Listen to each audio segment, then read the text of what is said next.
हरिओम. योगदास श्री जय गणेश जोशी लिखित भावार्थ दीपिका अर्जुन विषाद योग. अर्जुन विषाद. देवगण सत्वगुण. देवगण असलेल्या लोकांचा सत्वगुण प्रभावी असतो. असे लोक आपल्याला मिळाले नाही तरी चालेल, परंतु इतरांचे नुकसान होऊ नये या विचारांचे असतात. तसेच वेळ प्रसंगी आवश्यक असेल तर आपले नुकसान झाले तरी चालेल, परंतु इतरांना मिळाले पाहिजे याही विचारांचे असतात. कोणालाही दुःख, कष्ट, त्रास, पीडा, वैताग असू नये असे त्यांना वाटते. सर्वांचे भले व्हावे, सर्व आनंदात असावेत, सर्वांनी एकोप्याने नांदावे, सर्वांनी एकमेकांना सांभाळून घ्यावे. सर्व त्या प्रभू विभूची लेकरे आहेत. सर्व निर्माण त्या प्रभू विभूचे आहे. ते सर्वांसाठी आहे अशा विचारांचे ते असतात. याप्रमाणे ते स्वतः तसे प्रत्यक्ष आचरण करतात. तो त्यांचा स्वभावच असतो. यामुळे देवगणी सत्वगुणाने भारलेले, आकर्षित आणि प्रभावित झालेले असतात. ते सभ्य, सज्जन आणि सदाचारी असतात. ते सदा प्रशांत, प्रसन्न आणि प्रसिद्धी परांगमुख असतात. ते सदा तृप्त, समाधानी आणि आनंदी असतात. पापभीरू, परोपकारी असे असतात. धर्म, न्याय आणि नीती पाळणारे असतात. पांडवांचा ज्येष्ठ बंधू युधिष्ठिर हा इतका धर्मपरायण होता की त्याचे दुसरे नाव धर्म असेच होते. पिता पांडूच्या अकस्मात निधनानंतर पांडव बंधू युधिष्ठिराच्या छत्राखाली लहानाचे मोठे झाले होते. त्यांच्यावर माता कुंती आणि ज्येष्ठ बंधू युधिष्ठिर यांचे संस्कार होते.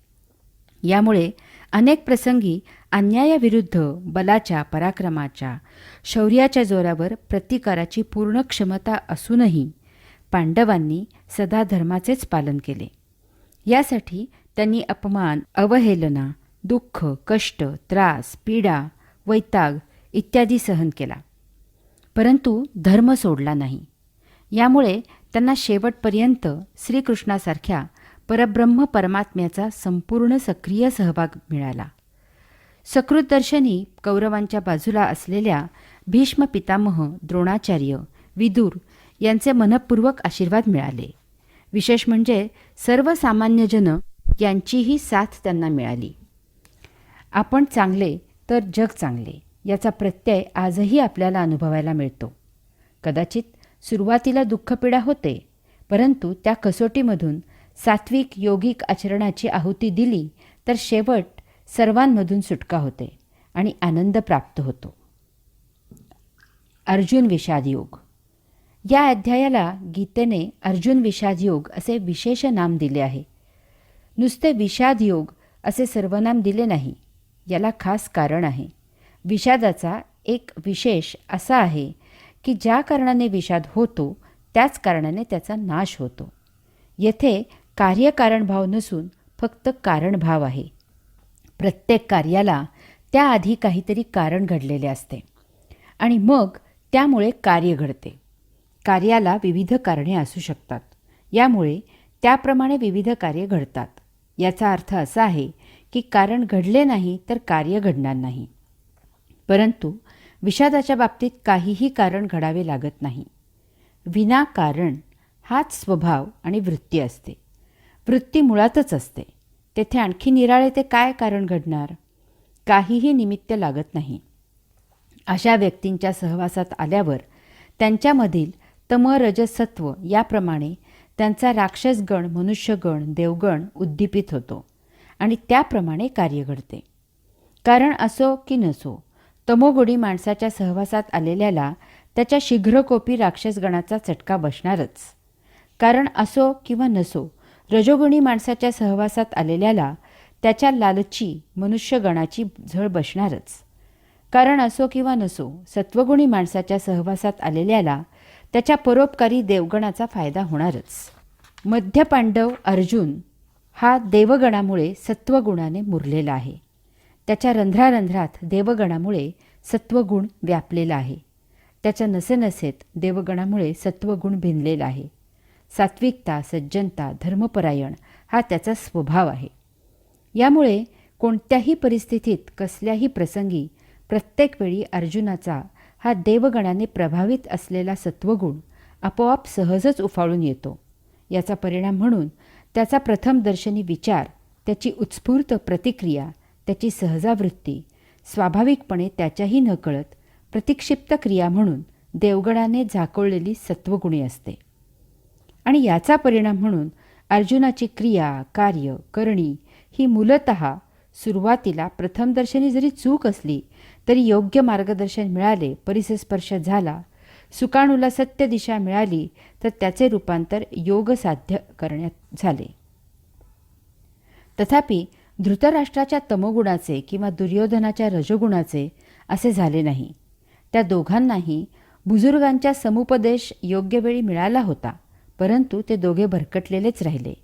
शेवटपर्यंत अयौगिक कृत्यालाच चिकटून राहिले आणि नियतीच्या खडकावर आपटून सर्वनाश होऊन देशोधडीला लागून अतिशय दारुण मृत्यूला सामोरे गेले.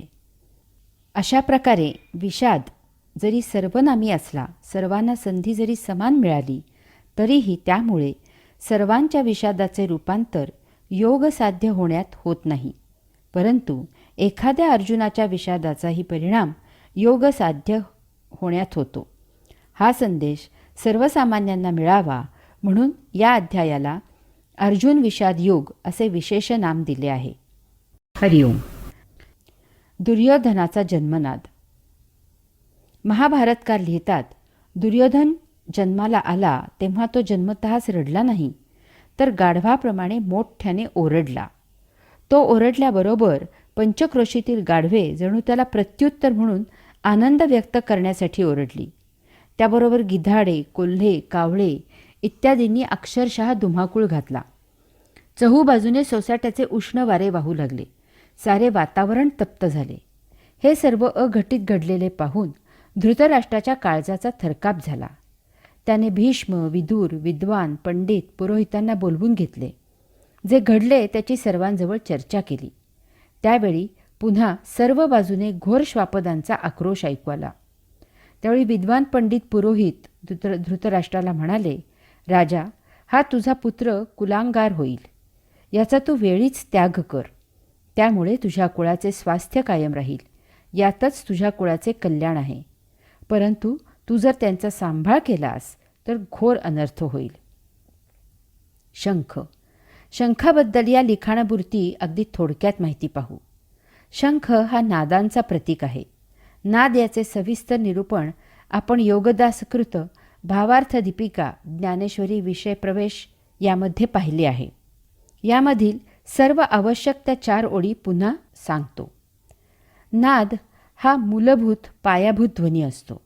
यामधून अद्याप काहीही निर्माण झालेले नसते. तथापि त्याच्यामुळे त्याच्या आधाराने निर्माण होण्याची तयारी पूर्ण झालेली असते. तो स्वतः प्रत्यक्ष काहीही निर्माण करत नसतो. तथापि त्याच्या उपस्थितीशिवाय पुढील निर्माण शक्य नसते. तो सर्व निर्मितीचा मूलभूत पायाभूत आधार असतो. आपल्या हिंदू धर्मात शंखाचे फार महत्त्व आहे. त्याची पूजा करून मग देवदेवतांची पूजा केली जाते. पूजेचे वेळी शंखामध्ये पाणी भरतात आणि दुसऱ्या दिवशी ते तीर्थ म्हणून प्राशन करतात. शंखनादामुळे सकारात्मक ऊर्जा प्रसवते. आजूबाजूचे वातावरण शुद्ध आणि पवित्र होते. शंख वाजवल्यामुळे शारीरिक फायदेही पुष्कळ आहेत. त्यामुळे आपल्या देहामधील स्नायू बळकट होतात. रक्तप्रवाह सुरळीत होतो. यामुळे एकूणच प्रकृती उत्तम राहते. शंख शिवपूजेत निषिद्ध आहे. कदाचित शंख शिवाच्या मृत्युदाता या कार्याच्या विरुद्ध आहे, म्हणून तसे असावे असे वाटते. कृष्णार्जुनाचे आगमन. दुसऱ्या प्रवचनाचे शेवटी आपण पाहिले की पितामह भीष्माचार्यांनी सिंहनाद केला, शंखध्वनी केला. ते दोन्हीही नाद एकत्र मिसळले आणि यामुळे त्रैलोक्य बधीर झाल्यासारखे झाले. त्याबरोबर कौरवांच्या सैन्याने रणवाद्ये वाजवून रणभूमी दुमदुमून टाकली. असा हा नाद रणभूमीवर निनादत असतानाच रणभूमीवर दिव्य रथामधून कृष्णार्जुनांचे आगमन झाले. माऊलींनी त्या रथाचे फार सुरेख वर्णन केले आहे. पुढे माऊली म्हणतात, देखा नवलतया प्रभूचे अद्भुत प्रेम भक्ताचे, जे सारथ्यपण पार्थाचे करीतू असे. अर्थात त्या प्रभू विभूचे आश्चर्य पहा, त्याचे भक्तावरील आगळेवेगळे प्रेम पहा. तो अर्जुनाचे सारथ्य करत आहे. येथे काही गोष्टी माऊली मुद्दाम अधोरेखित करत आहेत. भगवंत श्रींचा भक्तावरील हा प्रेमयोग आहे. अर्जुन भगवंत श्रींचा भक्त आहे. त्याच्याकरिता भगवंत श्री काय करत आहेत ते पहा. त्या काळी साधारणपणे रथाचे सारथ्य सूतपुत्र म्हणजे दासीपासून झालेली अपत्य करत असत. त्या काळाचा विचार करता रथाचे सारथ्य हे अत्यंत कुशल परंतु एक गौण काम होते. जसे आता एखाद्या गाडीचा ड्रायव्हर असणे हे काम. असे काम केवळ अर्जुनासारख्या भक्तासाठी भगवंत श्री आपणहून करत आहेत. येथे भगवंत श्री अर्जुनाचे सारथ्य करत आहेत असे माऊली सांगतात. याचा अर्थ अर्जुनाच्या रथाचे सारथ्य करणे, त्याला युद्धासाठी मार्गदर्शन करणे, प्रसंगी त्याचे रक्षण करणे इत्यादी अशा प्रकारे ते भक्ताची काळजी घेत आहेत. यानंतरचा मुद्दा, याचा अर्थ सर्वसामान्य जनांनी समजून घ्यायचा आहे की भगवंत श्रींची भक्ती करत आपण नैसर्गिकपणे नियतीने दिलेले आपले प्राप्त काम विना अट विना तक्रार स्वीकारून करत असावे. त्याच कामाच्या माध्यमामधून भगवंत श्री या सृष्टीची लीला आपल्या देहामधून अवलोकन करत आहेत. त्याला साथ द्यावी. जीवन जगणे हे भगवंत श्रींसाठीच आणि भगवंत श्रींचे काम आहे याची सतत जाणीव ठेवावी. अशांचे भगवंत श्री आपणहून दास होतात. त्यांची सर्वतोपरी काळजी घेतात. कारण अशी काळजी घेणे म्हणजे अप्रत्यक्षपणे त्यांच्या लीला अवलोकन करण्याचीच काळजी घेणे असं आहे. हरिओम. पायीकू पाठीसी घातला आपण पुढा राहिला, तेणे पांचजन्यू आस्फुरिला आवलिळची. अर्थात सेवकाला पाठीशी घातला, आपण अग्रभागी राहिला, मग अगदी सहजच त्यांचा पंचजन्य शंख लीलेने फुंकला गेला. येथे माऊली काही गोष्टी ठळक करत आहेत. 1. तू भिवू नको, मी तुझ्या पाठीशी आहे असे सांगणारेच बहुतांशी असतात. कारण जोपर्यंत सर्व ठीकठाक असते तोपर्यंत खंबीरपणे मागे आधार द्यावा.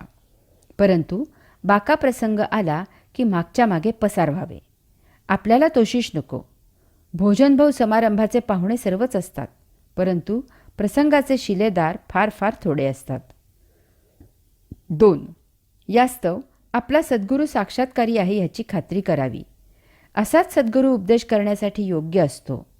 उपदेश याचा अर्थ जाणून घ्यावा आणि अशाच्या मार्गदर्शनाखाली भगवंत श्रींची भक्ती करावी.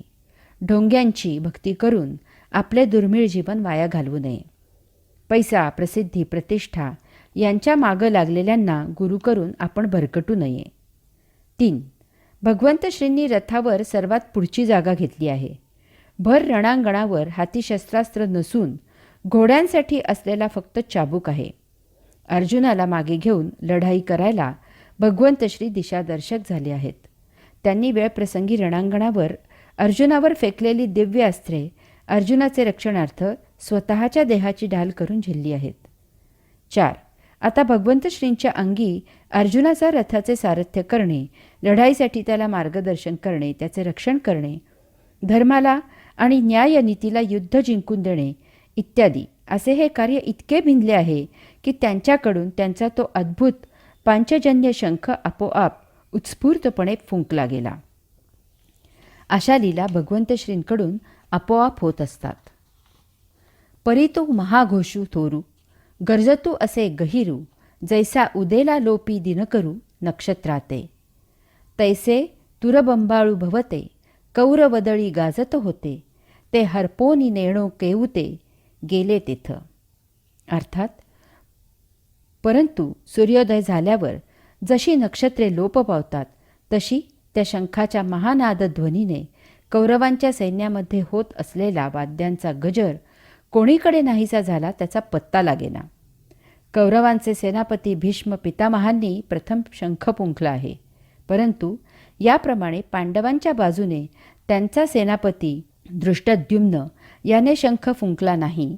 तर या धर्मयुद्धाचे आव्हान ज्यांनी स्वीकारले आहे, जे हे धर्मयुद्ध जिंकून देऊन धर्मसंस्थापना करणार आहेत, ते भगवंत श्री प्रथम शंख फुंकून युद्ध सुरू करायला अनुमती देत आहेत. माऊली सांगतात, सूर्य उगवला की रात्र संपते आणि दिवस सुरू होतो. रात्रीची नक्षत्रे निस्तेज होतात आणि लोप पावतात. त्याप्रमाणे भगवंत श्रींच्या शंखध्वनीने कौरवांच्या वाद्यांचा गजर लोप पावला, हवेत विरून गेला, नष्ट झाला. कौरवांच्या सैन्याचा उत्साह निस्तेज झाला. भगवंत श्री दुर्योधनाला जाणीव करून देत आहेत की दुष्टा, शिष्टाईचे वेळी तू मला तुझ्या या गाढवांच्या, कोल्ह्यांच्या, कुत्र्यांच्या जोरावर बंदी करू पाहत होतास. माझ्या केवळ शंखध्वनीनेच त्यांचे आवाज, त्यांचा जल्लोष, त्यांचा जोर, त्यांचा उन्माद इत्यादी क्षुद्र झाला आहे. तुझ्या जन्माचे वेळी हीच ती गाढवे, कोल्हे, कुत्री आवाज करून आनंद व्यक्त करत होते. त्यांची आणि तुझी लायकी एकच आहे. या धर्मयुद्धात गाढवे, कोल्हे, कुत्रे यांच्याप्रमाणेच तूही अत्यंत क्लेशकारक मरण भोगणार आहेस. कौरवरूपी अधर्म, अन्याय, अनिती यांची काळोखी नष्ट होऊन धर्म, न्याय, नीती यांचा आता उदय होत आहे. धर्म, न्याय, नीती यांचे आचरण करणाऱ्यांनी काळजी करण्याचे कारण नाही. ज्यांचा कोणी वाली नाही त्यांचे भगवंत श्री त्राते असतात, हा पक्का विश्वास ठेवावा. तैसेच देखे येरे निनादे अति गजरे, देवदत्त धनुर्धरे अस्फुरिला. ते दोन्ही शब्द अचाट, मिनले एकवट, तेथ ब्रह्मकटाह शतकुट हो पाहतसे. अर्थात त्याप्रमाणे भगवंत श्रींप्रमाणे अर्जुनानेही त्याचा देवदत्त नावाचा कांठळ्या बसवणारा ध्वनी करणारा शंख उत्स्फूर्तपणे वाजवला. ते दोन्ही नाद, भगवंत श्रींचा आणि अर्जुनाचा शंखनाद एकवटले, एकत्र झाले आणि यामुळे ब्रह्मांडाचे 100 तुकडे होतात की काय असे वाटले. आपण पाहिले की सुरुवातीला पितामह भीष्माचार्यांनी सिंहनाद करून आपला शंख वाजवला. त्या दोन्हीही ध्वनींचे एकत्रित नादाने त्रैलोक्य बधीर झाल्यासारखे झाले. तथापि कृष्णार्जुनांच्या शंखाध्वनीने पितामह भीष्माचार्यांचे सिंहनाद आणि शंखनाद असे 2 नाद हवेत कुठल्या कोठे विरून गेले त्याचा पत्ता लागला नाही. पितामह भीष्माचार्य हे अजिंक्य, अजोड, अपराजित असे योद्धे आहेत. तथापि कारण काहीही असो, सद्यस्थितीत ते अन्यायाच्या, अधर्माच्या, अनीतीच्या बाजूने रणांगणावर लढाईला आलेले आहेत. यामुळे अत्यंत नाईलाजाने त्यांचा नाश होणे अटळ आहे. कोणी कितीही महाबलाढ्य आणि पराक्रमी असला तरी तो परब्रह्माच्या, पुरुषोत्तमाच्या पुढे गौण आहे. हिरण्यकशपुला, रावणाला, ब्रह्मराक्षसाला देवांकडून वर मिळाले होते, परंतु त्यांच्या पापकर्माचे कुफळ म्हणून त्यांचा नाश झाला. याचप्रमाणे पितामह भीष्माचार्यांचाही नाश होणे अपरिहार्य आहे. त्यासाठी नियतीचे नियोजन अनाकलनीय असते. पितामह भीष्माचार्यांसाठी शिखंडीची योजना नियतीने भीष्माचार्यांच्या वधासाठी अगोदरच केलेली आहे. विश्व द्वंद्वावर चालते. यामुळे देवांबरोबरच दानव, सज्जनांबरोबर दुर्जन जन्माला येतात. हा वैश्विक नियम आहे. यासाठी यथाकालावधी पुरुषोत्तमांना येथे धर्म, न्याय, नीती याची स्थापना करावी लागते. याला काही इलाज नाही. भक्तांनी पुरुषोत्तमावर नितांत श्रद्धा, भावभक्ती ठेवून आपले योगिक आचरण सुरू ठेवावे. अशांसाठी भगवंत श्रींचे अंशात्मक अवतार महामानव येथे येऊन धर्मकार्य करत असतात. हरिओम. माऊली पुढे सांगतात की यानंतर भीमसेन, युधिष्ठिर, नकुल, सहदेव, द्रुपद, काशीराजा, द्रौपदीचे पुत्र, सात्यकी, दृष्टद्रुम्न, शिखंडी, विराट, अन्य राजे यांनी आपापले शंख वाजवले. येथे एक महत्त्वाचा फरक लक्षात घ्यावा. कौरवांच्या बाजूने फक्त पितामह भीष्माचार्यांनीच शंख वाजवला आहे. अन्य कौरवांनी किंवा त्यांच्या प्रमुख योद्ध्यांनी शंख वाजवला नाही.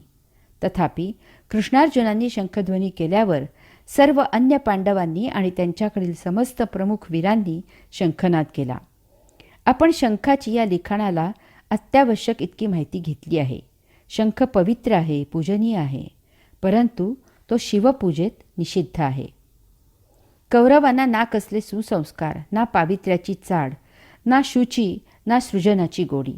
त्यांना फक्त स्वार्थ, सत्ता, धन, उपभोग, मौज, मजा, चंगळ हेच प्रिय आहे.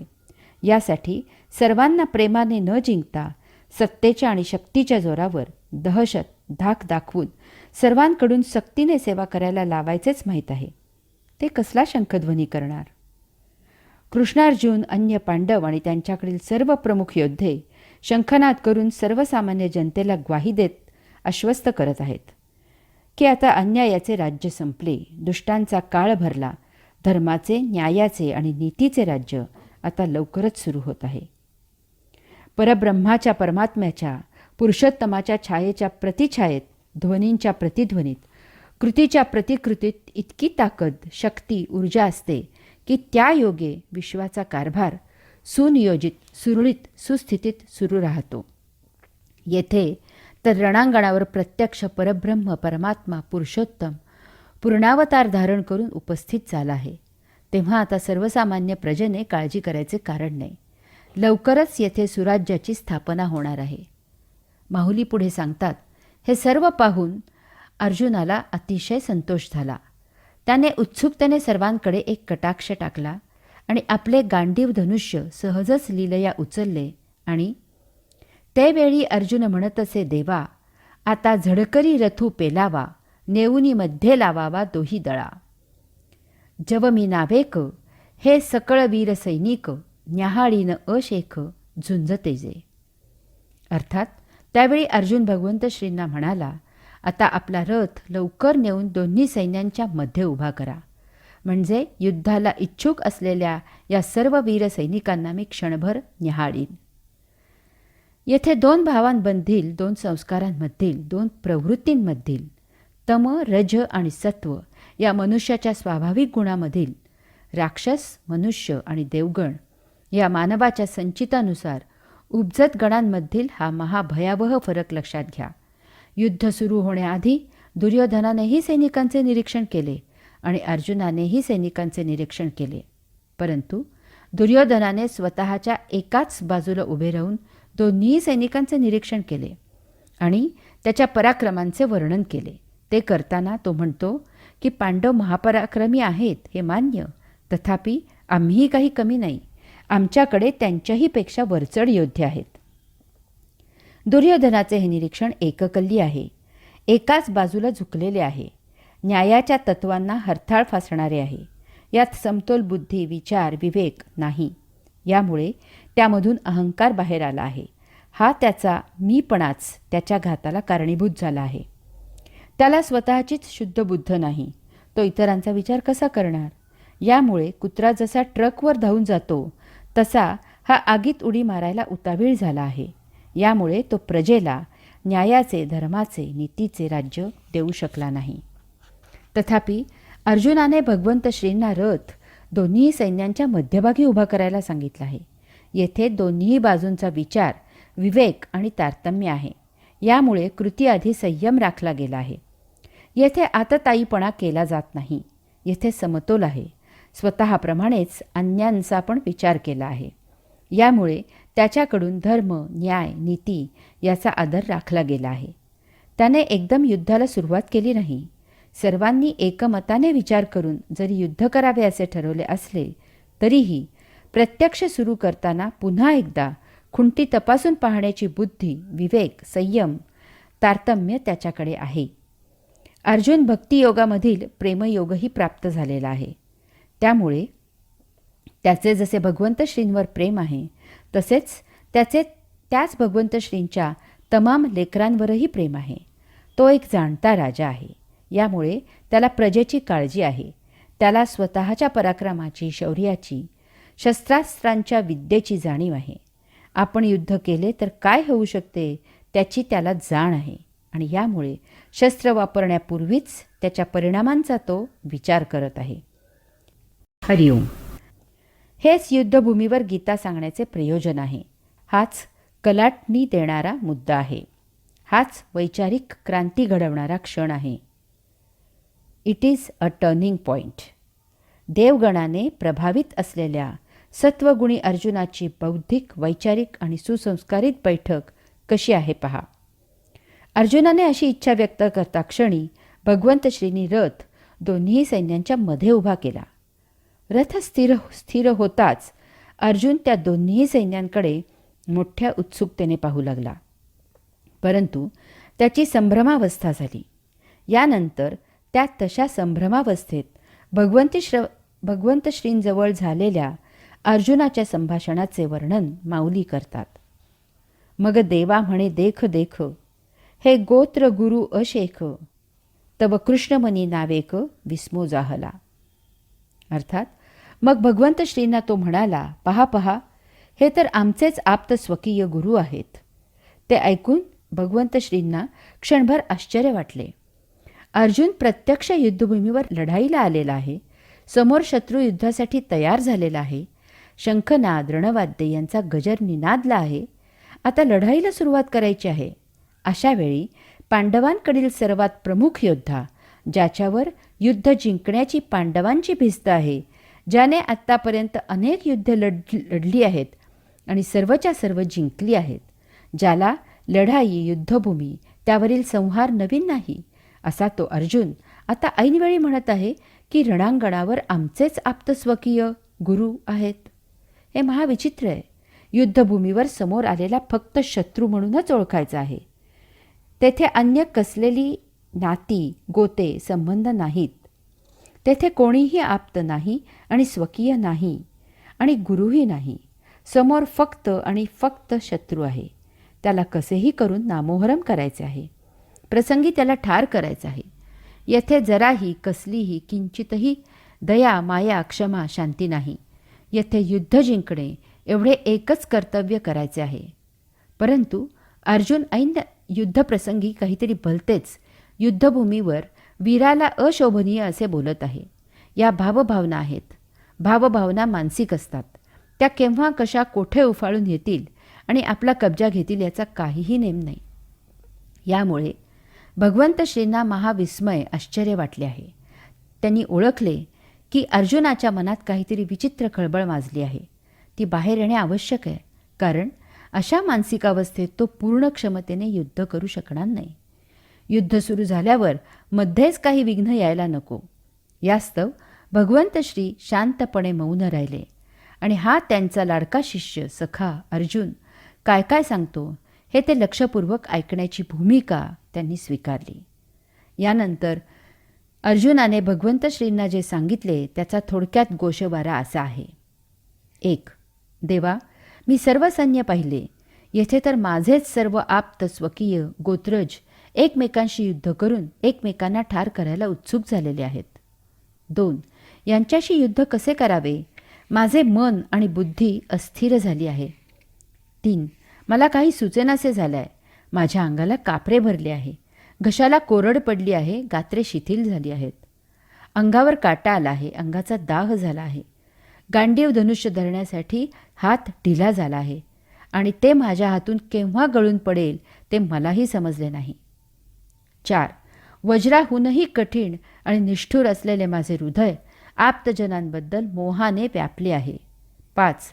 येथे एक क्षणभरही थांबू नये असे मला वाटते. 6. जर कौरवांना ठार मारायचे असेल तर मग युधिष्ठिराला का ठार करू नये, कारण ते दोघेही माझे गोत्रज आहेत. 7. आग लागो या युद्धाला. या पातका वाचून आमचे काय अडले आहे. 8. युद्धाचा परिणाम फार वाईट होईल, तथापि युद्ध न केल्यास ते कल्याणकारक आहे. 9. या सर्वाचा वध करून राज्य भोगायचे असेल तर त्याला आग लागो. 10.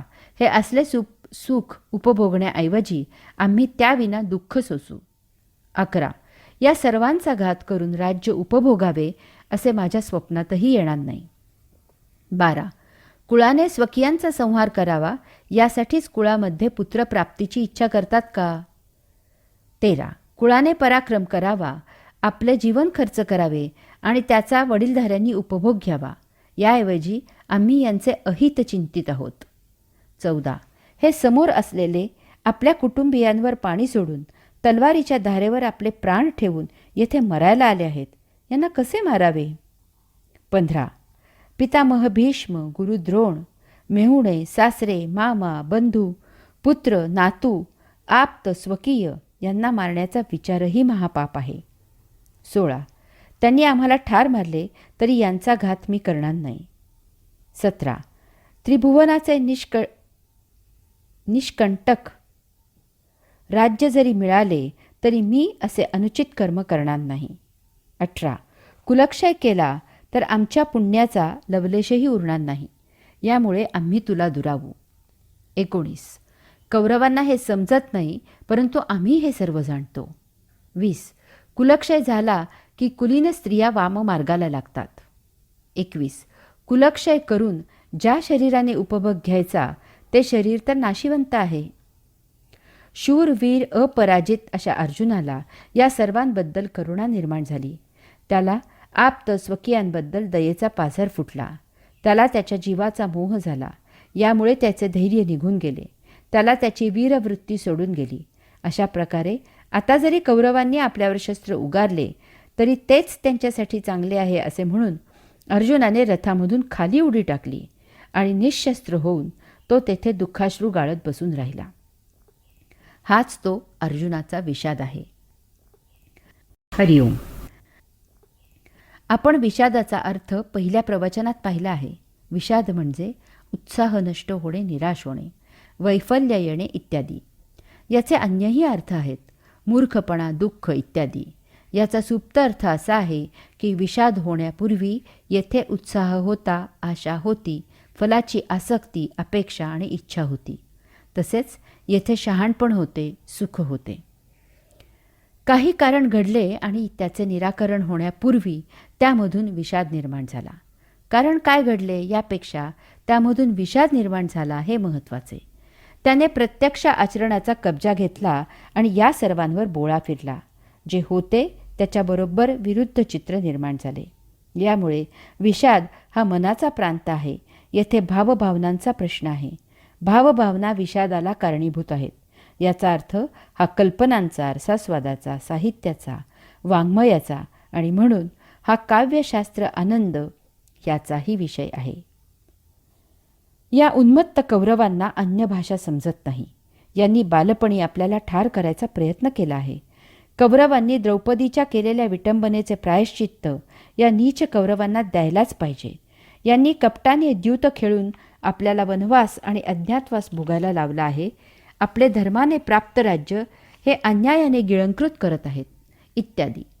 यामुळे अशांशी युद्ध करून यांना ठार करून येथे धर्माचे, न्यायाचे राज्य स्थापन करायचे आहे.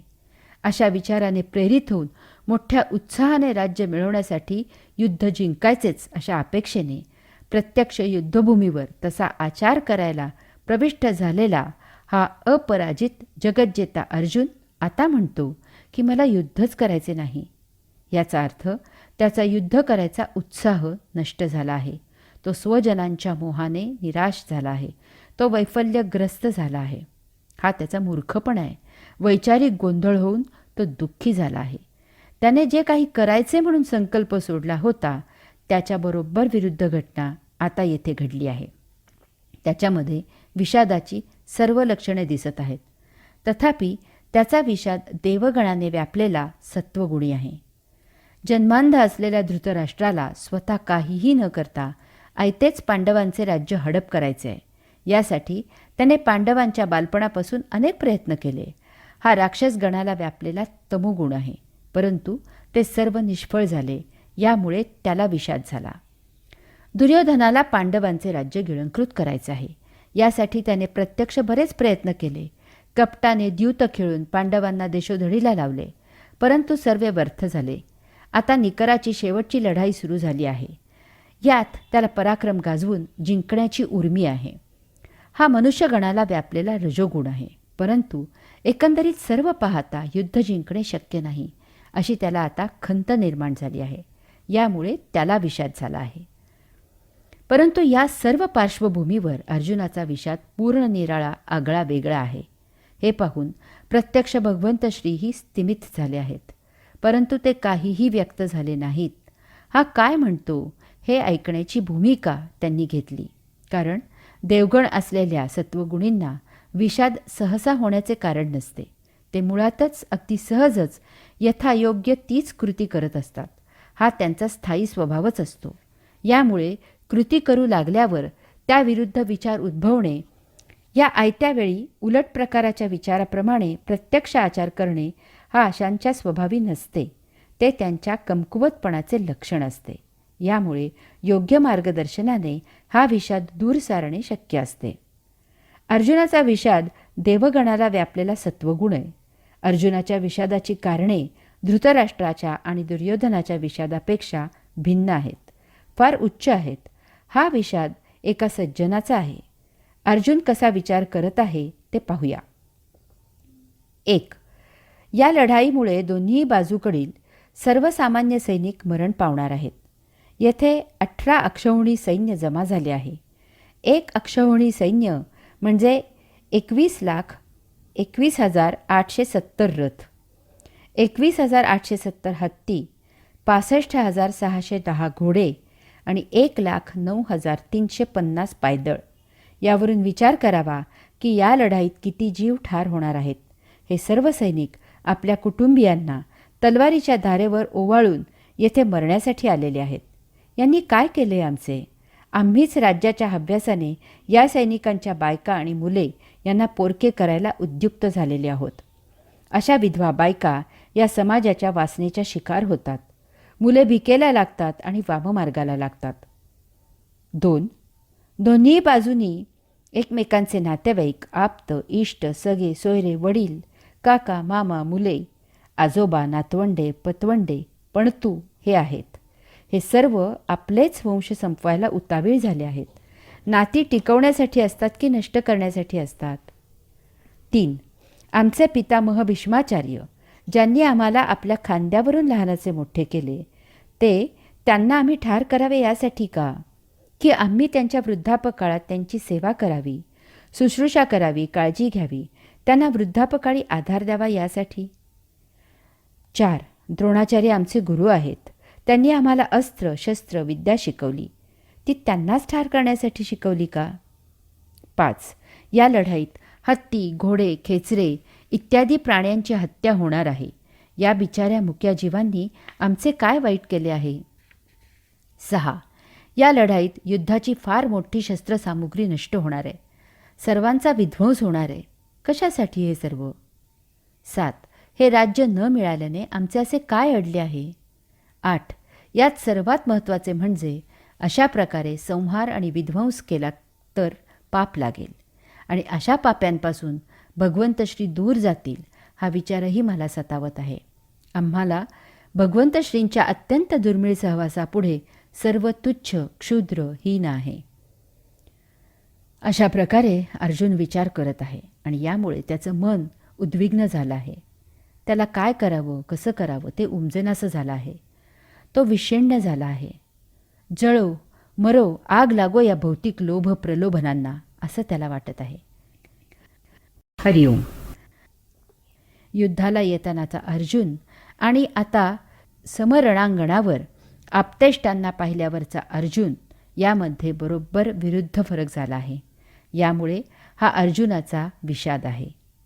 यामागे पूर्णपणे सात्विकता आहे. म्हणून भगवंत श्रींना खात्री आहे की या विषादाचा योग होऊ शकतो. कारण धृतराष्ट्र आणि दुर्योधनाला समुपदेशन करून काही उपयोग झाला नाही. उलट त्यांचा राक्षसगणाला आणि मनुष्यगणाला पछाडलेला तमोगुण आणि रजोगुण जास्तच उफाळून आला. ते जास्तच उन्मत्त झाले. मूर्खांना उपदेश करणे म्हणजे पालथ्या घड्यावर पाणी असते. तथापि अर्जुन देवगणाने युक्त असा सत्वगुणी आहे. याच्यावर मेहनत घ्यायला हरकत नाही. येथे त्या विषादालाही योगाचा अंकुर फुटू शकतो आणि सृजन होऊ शकते. येथे पहिल्या अध्यायाची सांगता करताना गीतेतील एक श्लोक आहे तो असा: एवं मुक्तार्जुनः संख्ये रथोपस्थ उपविशत् विसृज्य सशरं चापं शोकसंविघ्नमानसः. अर्थात असे बोलून अर्जुनाने बाणासह धनुष्य खाली ठेवले आणि शोकाने उद्विग्न होत तो रथाच्या मागे जाऊन बसला. अर्जुनाच्या या कृतीबद्दल माऊली लिहितात: मग अत्यंत उद्वेगला न धरत गहिवरू आला, तेथ उडी घातली खाला रथोनिया. अर्थात अत्यंत उद्वेगाने अनिवार गहिवर होऊन त्याने रथामधून खाली उडी घेतली. येथे गीतेचे सांगणे आणि माऊलींनी त्यावर केलेले भाष्य यामध्ये मूलभूत फरक आहे. गीता सांगते की त्याने धनुष्यबाण खाली ठेवले आणि शोकाने उद्विग्न होत रथाच्या मागे जाऊन बसला. माऊली सांगतात की अत्यंत उदासीन होऊन त्याने रथामधून खाली उडी घेतली. गीता सांगते अर्जुन शोकाने उद्विग्न झाला. त्याने धनुष्यबाण रथामध्ये खाली ठेवले. आता आपण युद्ध करणार नाही असे त्याने जे भगवंत श्रींना सांगितले आहे त्याबद्दलची त्याची ती स्वाभाविक प्रतिक्रिया आहे. धनुष्यबाणाचा त्याने त्याग केला आणि तो रथाच्या मागे जाऊन बसला. अर्जुन आणि धनुष्यबाण रथामध्येच आहेत. रथाच्या मागे जाऊन बसण्यामध्ये त्याने त्याचा शोक व्यक्त केला आहे. त्याने भगवंत श्रींना आत्तापर्यंत जे काही सांगितले आहे त्यावरून त्याचं उद्विग्न होण्याचे कारण त्याचा वैचारिक बौद्धिक गोंधळ उडाला आहे असे आहे. ज्यावेळी मतभेद होतो तेव्हा समोरील व्यक्ती जर वाद घालणारी असेल तर ती डोळे ताठ करून डोळ्याला डोळा देत वाद घालते. तथापि समोरील व्यक्ती जर सभ्य, आदर, मान सन्मान देणारी असेल तर ती नजरेला नजर न देता मान दुसरीकडे फिरवते. आत्ता भगवंत श्रींसमोर अर्जुन आहे. तो भगवंत श्रींना मान देणारा, त्यांचा आदर ठेवणारा, भगवंत श्रींना त्यांचे सर्वस्व मानणारा, त्यांचा लाडका सखा असा आहे. त्यामुळे त्याने भगवंत श्रींना त्यांचे मत सांगितले आणि हे मत त्यांच्यापेक्षा निराळे असल्यामुळे त्याचा मान राखण्यासाठी तो रथाच्या मागे जाऊन बसला आहे. अशा वेळी तो भगवंत श्रींच्या समोर थांबू शकत नाही, त्यांच्या नजरेला नजर देऊ शकत नाही. याचा अर्थ असा आहे की आता जर भगवंत श्रींनी त्याला वैचारिक आणि बौद्धिकदृष्ट्या पटवून दिले की सांप्रत परिस्थितीमध्ये त्याने प्राप्त युद्ध करणे खूपच श्रेयस्कर आहे, हेच श्रेयस्कर आहे, तर तो युद्धाला तयार होऊ शकतो. त्याची शस्त्रे तेथेच रथात आहेत. त्याचा वैचारिक आणि बौद्धिक गोंधळ दोलायमान आहे. यामुळे तो रथ सोडून निघून गेलेला नाही. तो तेथेच भगवंत श्रींचा उपदेश ऐकण्यासाठी थांबला आहे. लहान मूल आईवर रुसतं आणि कोपऱ्यात जाऊन बसतं, परंतु तेथे ते चोरट्या नजरेनं हळूच आई समजूत घालण्यासाठी येते आहे ना याचं अवलोकन करतं. अशा प्रकारे गीतेने या श्लोकाद्वारे पहिला अध्याय संपन्न करून दुसरा अध्याय सांख्ययोग याची पार्श्वभूमी येथे केली आहे. हरिओम. माऊली सांगतात अर्जुनाने अत्यंत गहिवरून उदास होऊन रथामधून खाली उडी मारली. उडी तेव्हाच मारली जाते जेव्हा मनुष्य बेभान होतो, त्याचा होश उडतो. तो इतका हतबल होतो की आता यापुढे त्याला सर्वत्र अंधार जाणवतो. त्याच्या दृष्टीने सर्व मार्ग बंद झालेले असतात. आपण पाहतो की या अशा विचित्र भावनेच्या भरात अशी व्यक्ती वाहनाखाली, नदी समुद्रामध्ये उंचावरून उडी मारते. अशाला त्यावेळी नको हे जिणे असे होते.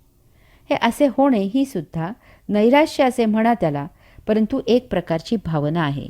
भावनेचा महाउद्रेक आहे.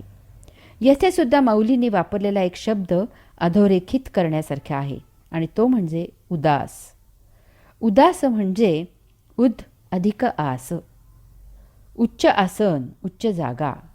या अशा हतबल अवस्थेत माणसाला यामधून बाहेर पडून उच्च आसनी, उच्च जागी जाण्याची तीव्र इच्छा असते. तथापि सर्व बाजूने त्याची कोंडी झालेली असते. यामुळे तो त्याच्या विरुद्ध असलेली नीच जागा पकडतो. हाच तो उद्वेग, हतबलता, असहाय्यता व्यक्त करण्याचा नकारात्मक मार्ग आहे. आणि यामुळे मारकुट्या नवऱ्याची बायको किंवा छळणाऱ्या सासूची सून स्वतःला मारून घेते. या अशा भावभावनांमुळे हा भावार्थ दीपिकेचा विषय झाला आहे. पहिल्या अध्यायाच्या शेवटच्या श्लोकाला अशा प्रकारे कलाटणी देऊन माऊलींनी दुसऱ्या अध्यायाची गाडी भावार्थ दीपिकेच्या मार्गावर वळवली आहे. यामुळे वास्तवात पहिल्या अध्यायाच्या विषयाचे, परंतु दुसऱ्या अध्यायाच्या सुरुवातीला 10 श्लोकाचे जे शेपूट अडकले आहे ते आपण तेथून मूळ पहिल्या अध्यायाला जोडून त्याचे निरूपण भावार्थ दीपिकेच्या दृष्टीने करू. दुसऱ्या अध्यायाच्या सुरुवातीला अशा प्रकारे भावभावनांचा उद्रेक झालेल्या अर्जुनाचे वर्णन माऊली करतात. शोकाकुल रुदनाते करी तू असे. अर्थात अशा प्रकारे शोकाकुल झालेला अर्जुन रडू लागला. एक जगज्जेता, अपराजित, अनेक लढाया लढलेला आणि त्या सर्व जिंकलेला असा हा महान योद्धा रणभूमीवर युद्ध करण्यासाठी येतो आणि रडतो आहे. माऊली वर्णन करतात की पाण्यात जसे मीठ विरघळते वाऱ्याने जसे ढग नाहीसे होतात त्याप्रमाणे अर्जुन मोठा धैर्यवान असूनही त्याचे हृदय द्रवले. राजहंस पक्षी चिखलात रुतल्यावर जसा म्लान दिसतो तसा तो ममतेने म्लान दिसू लागला. भावार्थ दीपिकेत जागोजागी अशी वाङ्मयीन काव्यमय भाषा दिसून येते. रथामधून खाली उडी मारल्यावर त्याची ती शोकाकुल झालेली रुदन करणारी महाविचित्र अवस्था पाहून त्याने पुढे काही करण्यापूर्वीच भगवंतश्री त्याच्याजवळ गेले आणि त्यांनी त्याच्याशी संवाद सुरू केला. हे अशा प्रसंगी फार आवश्यक असते, नाहीतर त्या भावनेच्या उद्रेकामध्ये असा आणखी काही विचित्र कृती करण्याचा संभव असतो. भगवंतश्रींनी येथे अर्जुनाच्या उद्रेकाविरुद्ध शांत रसाने सुरुवात केली आहे. प्रथम त्यांनी त्याची शोकमग्न अवस्थेची विचारपूस केली आहे. उदाहरणार्थ, अर्जुना, अरे तू कोण आहेस आणि हे काय करत आहेस? तुझं सांगे काय जाहले, कवण उणे आले, करिता काय ठेले, खेदू काहीसा. अर्थात तुला काय झालं? सांग बरं, काय कमी पडलं? तुझं काय करायचं राहिलं म्हणून तू दुःख करत आहेस? यानंतर माऊलींनी त्याची स्तुती केली आहे. उदाहरणार्थ, तू अनुचिता चित्त नेदिसी, धीरू कहीन सांडिसी, तुझेनी नामे अपयशी दिशा लंघिजे. अर्थात तू अनुचित गोष्टींकडे लक्ष न देणारा आणि धीर न सोडणारा आहेस. तुझ्या नामाचा महिमा असा आहे की तुझे नाव ऐकूनच अपयशांनी दिगंती पळून जावे. तुवा संग्रामी हरू जिंकिला, निवात कवचांचा ठावू फेडीला, पवाडा तुवा केला गंधर्वांसी. अर्थात तू युद्धात शंकराला जिंकलस, निवात कवचांचा समूळ उच्छेद केलास आणि आपले यश गंधर्वांना गाण्यासाठी विषय करून ठेवलेस. पाहता तुझे निपाडे, दिसे त्रैलोक्य ही थोकडे, ऐसे पुरुषत्व चोखडे पार्था तुझे. अर्थात अर्जुना, तुझा पराक्रम एवढा मोठा आहे की त्याच्या तुलनेला हे त्रिभुवन देखील क्षुद्र दिसू लागते. हरिओम. यानंतर अर्जुनाने युद्ध न करण्याचा जो निर्णय घेतला आहे त्याला सुरुंग लावण्यासाठी भगवंतश्रींनी साहित्यिक भाषेमध्ये चपकल समयोचित सुंदर उदाहरणे दिली आहेत. उदाहरणार्थ, ना तरी पवनू मेघासी बिहे, की अमृतासी मरण आहे. अर्थात वाऱ्याला कधी ढगांचे भय वाटते का? अमृताला कधी मरण आले आहे का? की लवणेची जळविरे, संसर्गे काळकुट मरे, सांगपा महाफडी दुर्धरे, गिळी जे काही. अर्थात मिठाने पाणी कधी विरले का? कालकूट विष दुसऱ्याचे संसर्गाने कधी मेले का? सर्पाला कधी बेडकाने गिळले का? भगवंतश्रींच्या या अशा आपुलकीच्या बोलण्याने अर्जुन थोडा शांत झाला असावा, निवळला असावा. परंतु अजूनही अर्जुन काही बोलत नाही. असे पाहून आता शेवटी भगवंतश्री अर्जुनाला उपदेश करत आहेत. हा मूर्खपणा सोडून दे. धनुष्यबाण हाती घे. या रणभूमीवर तुझ्या कारुण्याचा काय उपयोग? आगा तू जाणता, तरी न विचारिसी का आता, सांगे झुंजा वेळे सदयता उचित काही. अर्थात, अरे तू ज्ञाता ना, मग का विचार करत नाहीस? युद्धाचे वेळी दया करणे क्षत्रियाला योग्य नाही. म्हणून शोकू न करी, तू पुरता धीरू धरी, हे शोच्यता अव्हेरी पंडुकुमारा. अर्थात अर्जुना, शोक करू नको, गंभीर राहा, धीर धर. तुला शोक करणे शोभत नाही. अशाने तुझ्या कीर्तीचा नाश होईल. हे आत्ताच तुझे सगळे सोयरे झाले का? तुला हे आधी माहीत नव्हते का? युद्ध तुला नवीन आहे का? युद्धाला तयार हो. तुझ्या आपापसामधील कलहाचे निमित्त नेहमीचेच आहे. तू जर हा मोह धरशील तर तुझी प्रतिष्ठा जाईल. इहपर लोकांसही तू अंतरशील. क्षत्रियांना ऐन युद्धाचे प्रसंगी शिथिलता म्हणजे नरकाचे द्वार आहे. अशा प्रकारे भगवंतश्रींनी काव्य, शास्त्र, भाषा, साहित्य, वाङ्मय यामधून रसोत्पत्ती निर्माण करून अर्जुनाला समजावण्याचा प्रयत्न केला आहे. समयोचित उदाहरणे दिली आहेत. त्याच्या पराक्रमाचे वर्णन करून त्यांच्या भावनांना हात घातला आहे. कोपऱ्यात रुसून बसलेल्या मुलाला त्याची आई प्रेमाने जवळ घेऊन त्याची समजूत घालू लागली की त्या मुलाची म्हणून एक ठराविक वेळ त्यांनी ठरवलेली असते. तितका वेळ समजूत घालून झाली की मग तो मुलगा आईच्या कुशीत शिरून आईला प्रतिसाद देऊ लागतो. अर्जुनानेही तसेच केले. इतका वेळ भगवंत श्रींनी समजूत घातल्यावर आता तो बोलायला लागला आहे. त्याने अतिशय लढीवाळपणे बोलायला सुरुवात केली आहे. देवा, हे येतुले वरी, बोलावे न लगे अवधारी, आधी तूची विचारू संग्रामोहा. अर्थात देवा, इतके काही मला सांगावायला नको. प्रथम या युद्धाविषयी आपणच विचार करा. हे झुंज नवे प्रमादू, एथ प्रवर्तिलिया दिसतसे बाधू, हा उघड लिंग भेदू ओढवला आम्हा. अर्थात हे युद्ध नसून आमचे हातून मोठा प्रमाद घडत आहे. आम्हांवर पूज्यजनांचा उच्छेद करण्याचा मोठा अवघड प्रसंग ओढवला आहे. अशा प्रकारे मोठा लढीवाळ सुरुवात करून हट्टी मुलाप्रमाणे त्याने पहिल्या अध्यायात भीष्म, द्रोण, बंधू, आप्तस्वकीय इत्यादींबद्दल त्याचे जे तथाकथित पांडित्य भगवंत श्रींना ऐकवले आहे तेच पांडित्य परंतु थोडक्यात पुन्हा ऐकवलं आहे. तथापि आपला हट्ट सोडलेला नाही. वडीलधारी, बंधू, आप्त, नातलग, गुरु, स्वकीय इत्यादी असलेले समोर जीव बघून ते घ्यायला शत्रू म्हणून आलेले आहेत.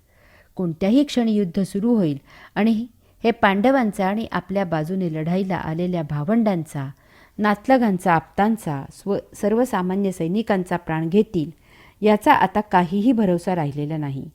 अशा विचित्र परिस्थितीत केवळ देवगणाने व्यापलेला आणि भारावलेला सत्वगुणीच असे बोलू शकतो. कारण एक वेळ आपले नुकसान झाले तरी चालेल, परंतु दुसऱ्याचे भले झाले पाहिजे असा हा सत्वगुणी असतो. यात त्याच्या बाजूलाही समोरच्यांसारखेच त्याचे नातलग असलेले इतर अन्य त्याच्यासाठी लढाई करायला आलेले आहेत. हे त्या भारावलेल्या अवस्थेत अर्जुन साफ विसरला आहे.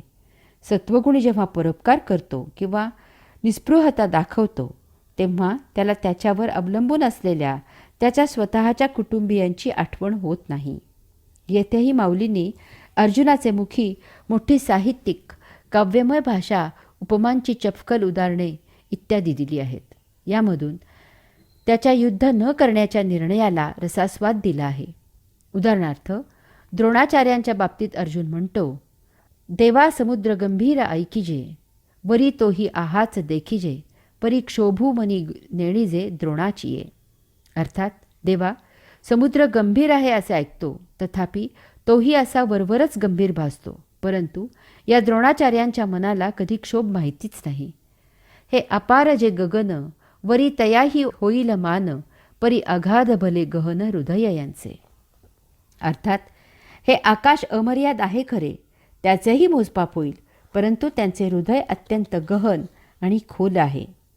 वरी अमृतही विटे, की काळवशे वज्रही फुटे, परी मनोधर्मू न लोटे विकरविलाही. अर्थात, एक वेळ अमृतही विटेल किंवा कालवशात वज्रही भंगेल, परंतु द्रोणाचार्यांच्या मनाला विकार निर्माण होणे केवळ अशक्य आहे.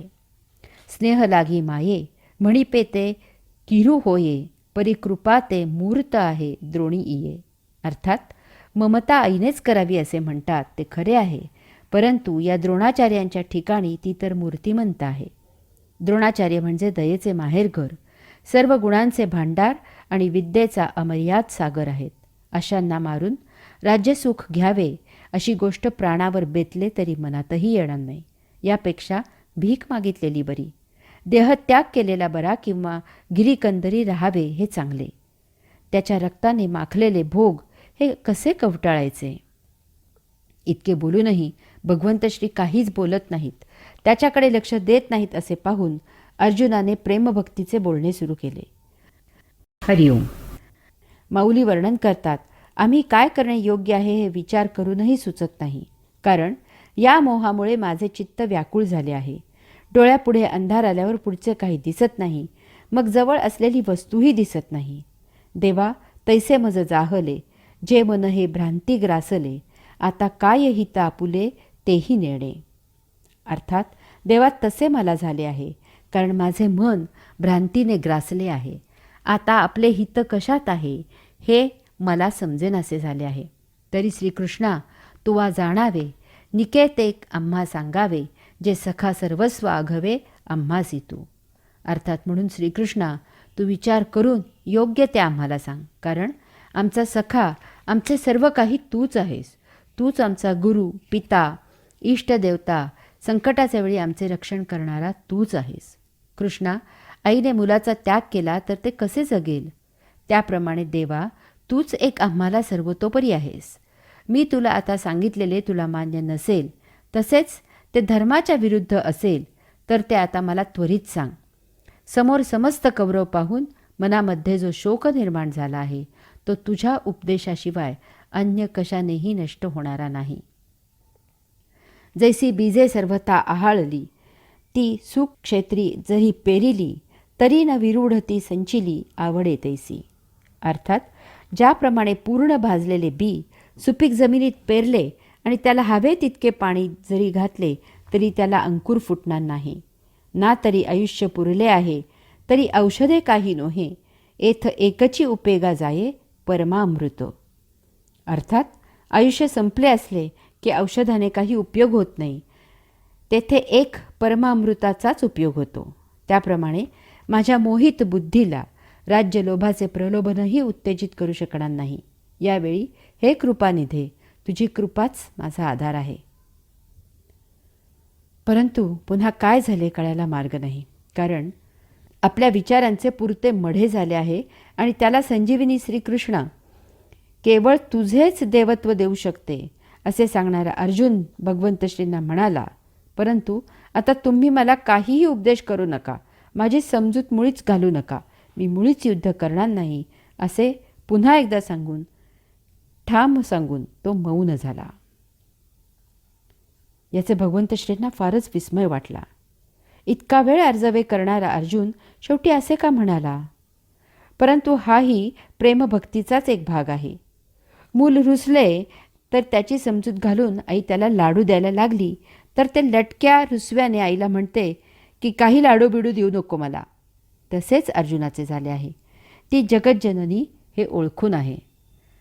आता आपल्याला फक्त पाहायचे आहे की भगवंत श्री या सज्जन, सात्विक, देवगुणी आणि सृजनात्मक विचारांना चूक कसे सिद्ध करतात ते. कारण आपल्यासारख्यांना अर्जुनाचा विचार जराही चूक वाटत नाही, उलट तो बरोबरच आहे असे वाटते. यामुळे भगवंत श्रींना अर्जुनाच्याच वैचारिक काट्याने त्याच्यामधील विषादरूपी काटा काढावा लागणार आहे. त्याच्यातील नैसर्गिक सत्वगुणाने त्याच्यामधील देवगणाला नियतीच्या मार्गाला वळवावे लागणार आहे. त्याच्यामधील या आप्तेष्टांबद्दलच्या भावनांना, मोहाला, दयेला, करुणेला ललकारून त्याहूनही श्रेष्ठ अशा कर्तव्यकर्मासाठी भावनाविवश करावे लागणार आहे. हे काम तसे सोपे नसून फार बिकट आहे. समोर सात्विकतेने ओथंबून भरलेला, विद्यासंपन्न असलेला अर्जुन आहे. येथे वैचारिक, बौद्धिक, आध्यात्मिक कसोटी लागणार आहे. त्याला प्रथम सांख्य योगाने स्वधर्म सांगावा लागणार आहे. त्याच्यामधील ज्ञानयोगी जागा करावा लागणार आहे आणि कर्मयोगाचे सर्वश्रेष्ठ महत्त्व त्याच्यासारख्या क्षत्रियाच्या गळी उतरवावे लागणार आहे. यामधून भक्ती उद्युक्त करावी लागणार आहे. या अनुषंगाने अन्य सत्व, रज, तम, आहार, विहार इत्यादी अनेक विषयांनाही स्पर्श करावा लागणार आहे. आता आपल्याला श्रीकृष्ण भगवंत श्री परमात्मा पुरुषोत्तम हे कार्य कसे करतात, आपल्यासाठीही जीवनाला अत्यंत उपयुक्त असलेला हा पाठ कसा घेतात, हे विद्यार्थी होऊन जाणून घ्यायचे आहेत. अशा तऱ्हेने हे तिसरं प्रवचन येथे संपन्न होत आहे. ओम तत्सत त्वम असि.